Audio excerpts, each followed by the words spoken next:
Hi everyone, I'm doing another video about OCD and anxiety, and this is mostly relevant to people who know somebody who has OCD and anxiety, but of course this video is very important to those who have it as well, because I think it's so easy for us to get wrapped up in our own minds that we forget about the people around us. So I'm just here to give you guys some advice. My previous video on OCD talks about my story and my experiences, but it also talks about people you can go to for help, and I also have their links on that video and this video as well. So all of this advice pretty much comes from them. So the links are down below. They have various social media platforms. Their information is easily accessible, and the majority of the information is completely free. So please, please, please check that, because it is paramount to your recovery. And of course, please always consult your therapist or GP first. Because I am not a trained professional, but I definitely consider myself to be an expert, having had it myself. I think a lot of people who have had therapy appointments, they might say it doesn't work for them. If that's the case, I definitely recommend giving it a few tries. For me, I had to have quite a few cognitive behavioural sessions for it to really click. But I think what's extremely paramount to that is getting help from someone who's actually had OCD and anxiety before, because I personally think therapists can only take you so far on that journey. I think knowing somebody, or at least researching somebody or listening to somebody who's had it and is now recovered, will absolutely help you finally recover.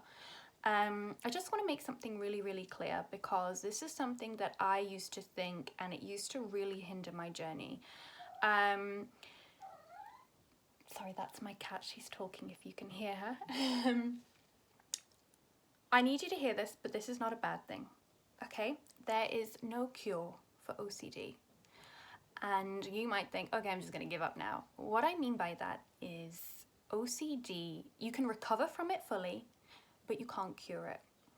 I've said this before, it's pretty much because OCD and anxiety are kind of like an addiction. It's a constant battle to be in that recovery process. It's like someone who was maybe an alcoholic and they're like, oh, well, I'm cured, so now when I have a drink, it doesn't bother me or affect me. That's obviously not how it works. You have to remain sober. Do you know what I mean? So you, of course, have to remain in OCD recovery, and the only way to do that is to be consistent in the recovery process. And I go into detail about exactly what that recovery process is in my other video, and the people who I've linked also go into detail about what that actually is. But basically, long story short, you have to retrain your brain. You are not your mind. You have full control over your mind, but you'll never be able to fully control your thoughts. It's all about perception, how you react to your thoughts. Any situation can be perceived however you want it to be. You are in full control of that aspect. And once you really practice that and understand that, anxiety or OCD can no longer latch on. The reason for that is because OCD and anxiety, their complete basis is fear. Doesn't matter what the thought is, it could be, physical compulsions like, washing your hands, checking locks, things like that. It could be mental compulsions like ruminating, thinking of a disturbing thought over and over again, or analysing a past memory. Doesn't matter what that is. You are choosing to react to something in a way that is hindering your hindering your recovery. Okay? You are choosing to be fearful. You have to choose not to be fearful. It takes practice and it takes work.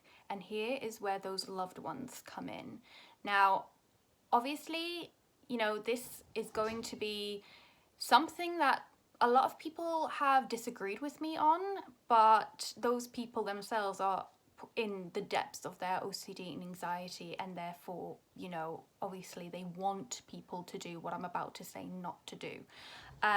Please remember though that if you are a loved one listening to this and you want to help them, just make sure that they are in a mental capacity to be able to deal with what I'm about to tell you, and obviously make sure that they're getting access to all the help they need, be it medication, therapists, whatever.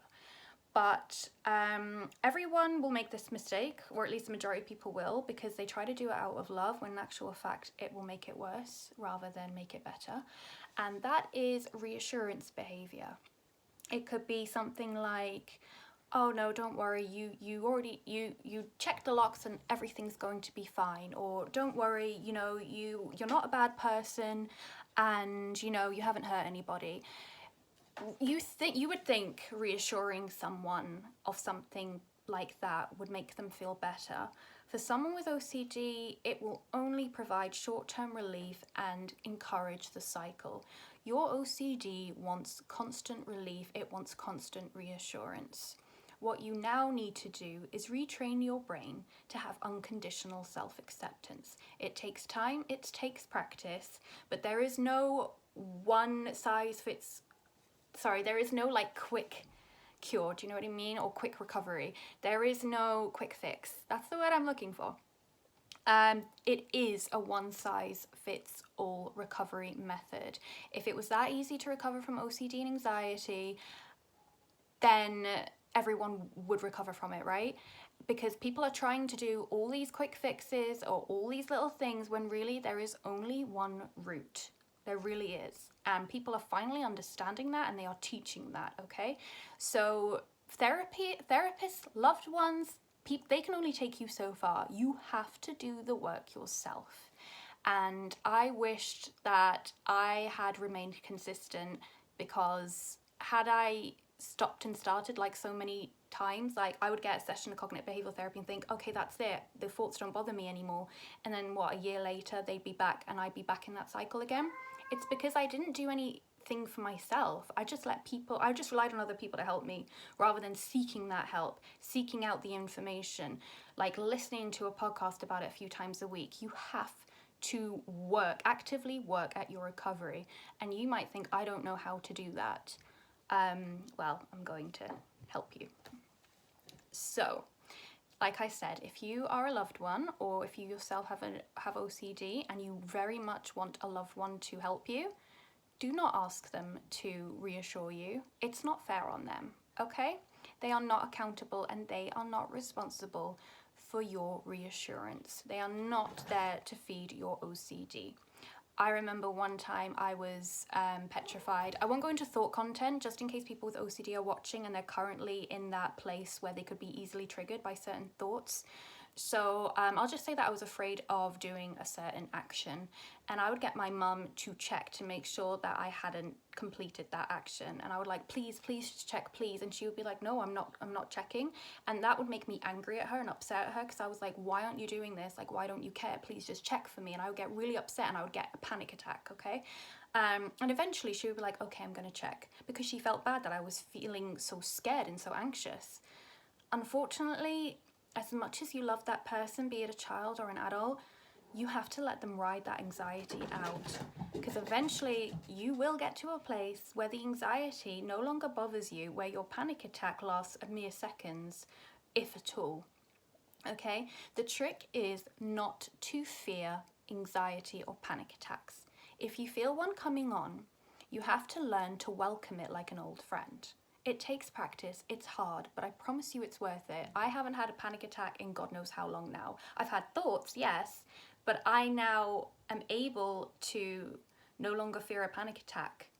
You just have to practice the acceptance of it and, just be at peace with it. It's really difficult, and I know it sounds so easy when I say it, but I promise you everyone is capable of doing it, and that's because your brain is literally, it's just an organ, like an organ. It can be retrained. Your brain is currently on constant survival mode. You have to teach your brain that there's actually nothing to fear. Okay? So if you know someone with OCD and anxiety, please don't tell them, oh, everything's going to be okay, you don't need to worry, and I'll help you check to make sure the doors are locked, or I'll wash my hands so many times so I don't have any germs. Stop doing that. Okay, you are not there to appease their OCD. You are not there to appease their compulsions and their anxieties. It will only make it worse. Now, you might be dealing with someone who doesn't actually want to recover at all and who's happy having these compulsions rule their life. That's their decision. And again, you can't force someone to recover. And if it's really affecting your life that they are doing this and don't wish to recover, then I would highly recommend speaking to somebody about that. But if you are with someone who does actively wish to recover, then you guys should really have a sit-down conversation about how you want to approach this. As a loved one, you should really set some boundaries with the person with OCD. For example, you two making the agreement that you will no longer help with their compulsions, no matter what it is, no matter how anxious they get, that you will no longer help with those compulsions. That needs to be set in stone and agreed. If you guys have active communication and have set clear boundaries about how to approach future intrusive thoughts and future panic attacks, then you hopefully won't fall into any disagreements or arguments. Because someone who's in the throes of their OCD and anxiety, they're going to feel very stressed, they might feel very irritable, and they might be very frightened. It can be quite hard to communicate with someone who's in a panic attack. So as long as you've set those boundaries during a really calm and communicative environment, then at least they're aware of how it's going to go down when they're actually in one of those bad moments.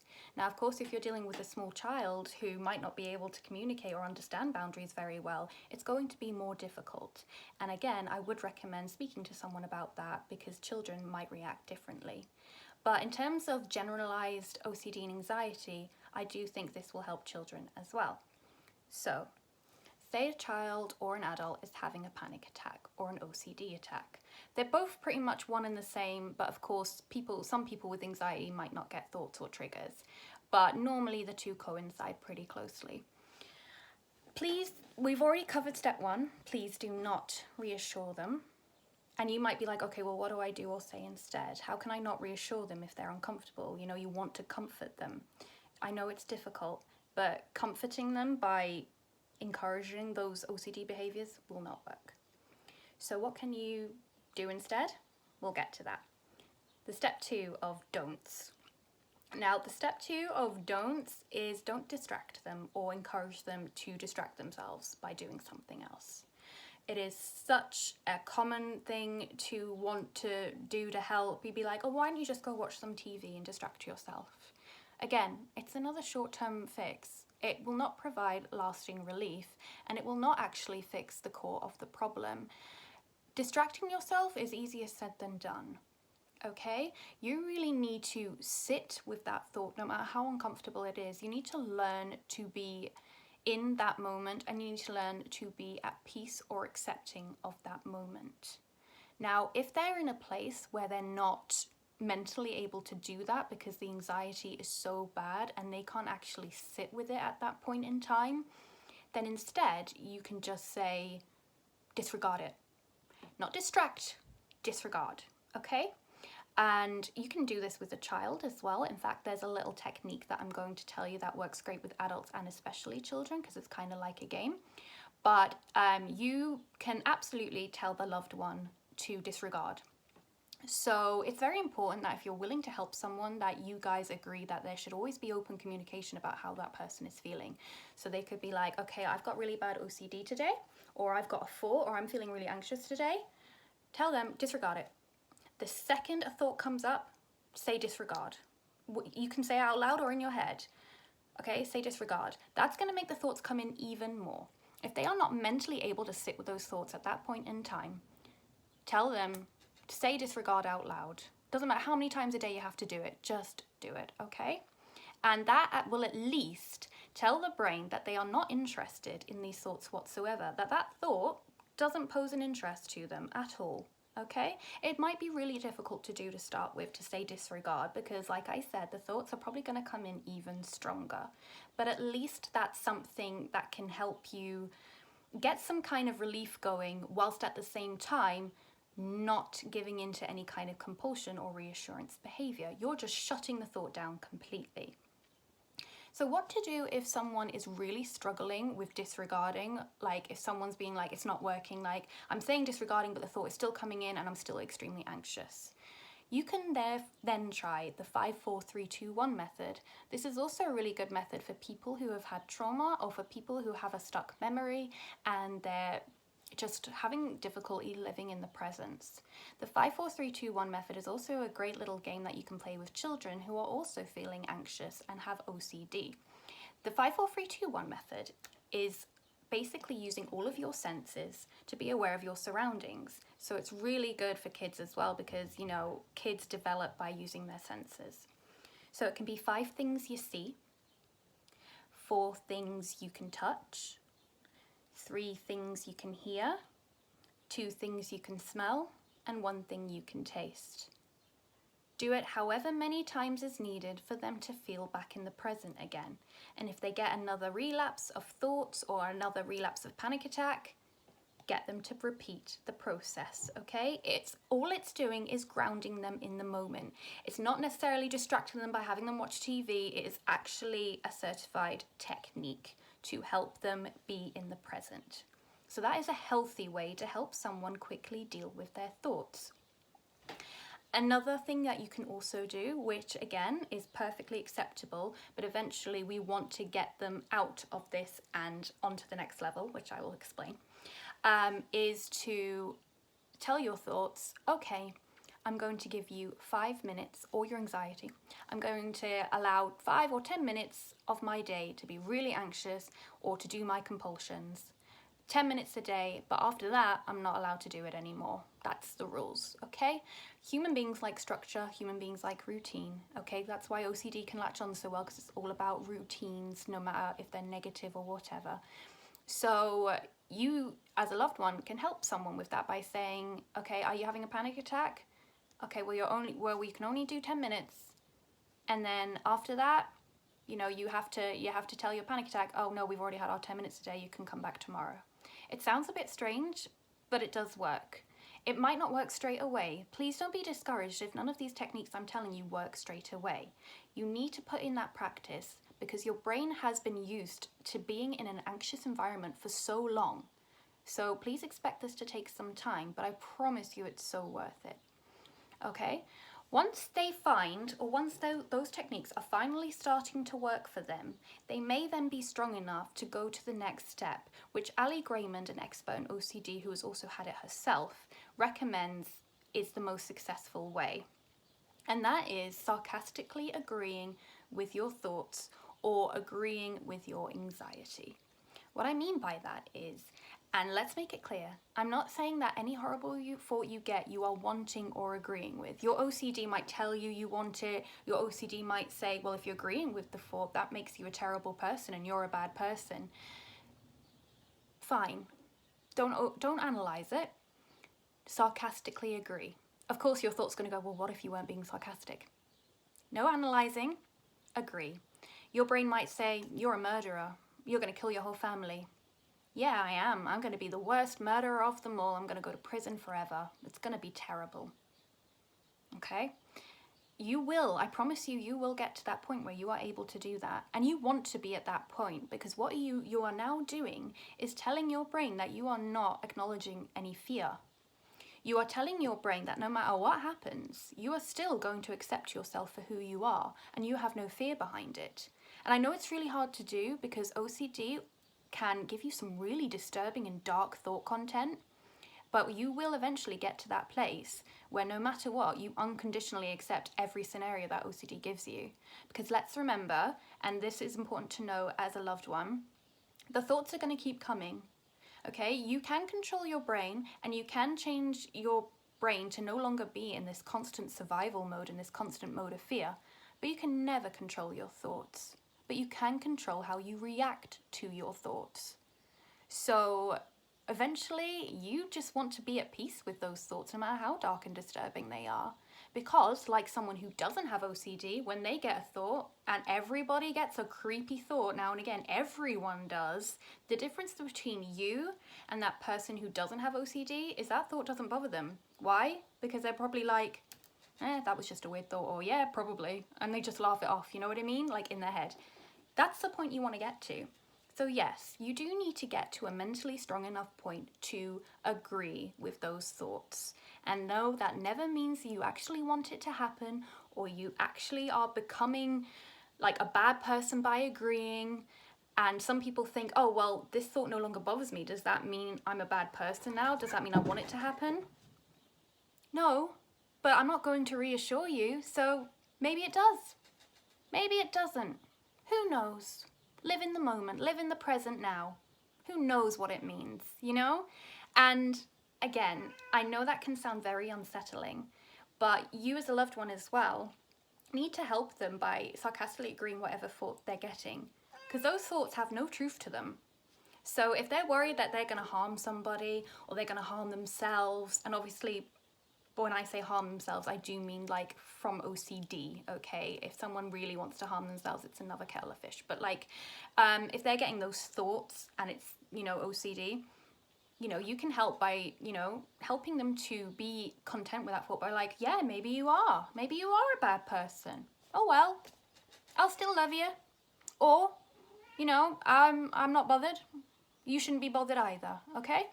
A kid might be like, oh, mummy, what if I've touched the toilet and I'm going to get sick? Maybe you did touch the toilet, but it doesn't matter. You might get sick, but it doesn't matter. I know that for a little kid might really freak them out, but you have to get them comfortable with the bad thoughts, okay? Because otherwise, I promise you now, a kid with OCD who doesn't get it treated, it will come back. Unfortunately, it absolutely will come back. It happened to me, it happens to everybody. You know, you need to do that as quickly as possible. And obviously with a small kid, you know, please get a therapist involved. You know, look out for those symptoms. Don't think it'll just go away on its own. It will not go away on its own. Please seek out some help and therapy, because I'm not an expert in helping children. I had it myself as a child, but they might need a slightly different approach. But yeah. So I do want to make it really clear that as a loved one who's seen OCD in others, you might feel feelings of guilt, feelings of frustration, and feelings of maybe sadness, or, you know, that you're not good enough or that you can't help. Please remember that it is not your responsibility for them to recover. As someone with OCD, it is your job to remember that your loved ones are not to be held accountable for your recovery, okay? You absolutely have to be ready and willing to put in the work. So let's do just a quick overview of what we discussed. So what not to do? No reassurance, and no, or distract yourself by doing something else, okay? We do not do this, not for thoughts and not for anxiety attacks, okay? Because eventually that anxiety and those thoughts are going to come back, and by repeating those two processes, you're going to be in an endless cycle. Do have healthy techniques to help them disregard their thoughts so that they no longer have fear with those thoughts. Remember, when you're disregarding a thought, you're telling your brain that that thought doesn't interest you. It takes practice. Okay, so you absolutely can tell your loved one or help your loved one disregard those thoughts. Make it into an activity such as the 5, 4, 3, 2, 1 method. Help them be present in the moment. That is absolutely something you can do to help. Step 2, the next thing you eventually want to get that person to do is sarcastically agree / be at peace with those thoughts. So encourage them or help them to agree with whatever the thought is telling them.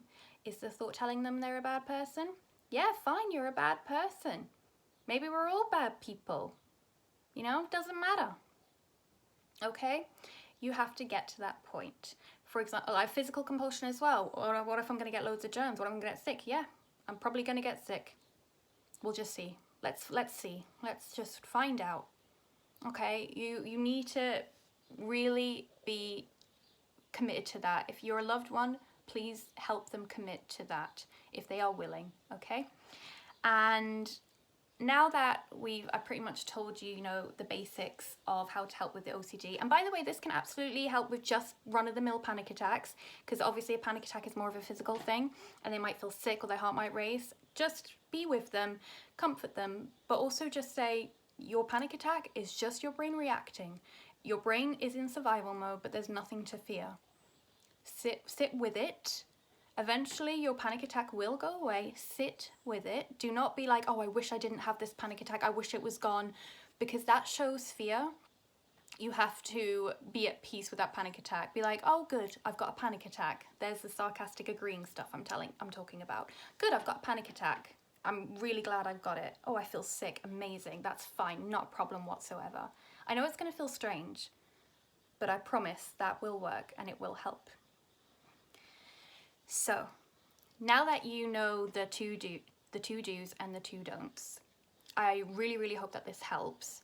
And the next step after looking at those two resources for consistency in OCD and anxiety, you'll hopefully be at a place where you can start looking into making this a way of life. And what I mean by that is actually practice living in the present. It is very much a practice. It is very much a way of life. Humans are stuck in the past, they're stuck in the future, they really struggle to be in the now. And there's a famous saying by Eckhart Tolle that I think is really relevant to this. And Eckhart Tolle is a spiritual healer and he teaches about living in the present. He's amazing, so I really recommend looking him up. He will really help with your anxiety and OCD. And he says, if you live in the past, you're depressed. If you live in the future, you're anxious. But if you live in the now, you are at peace.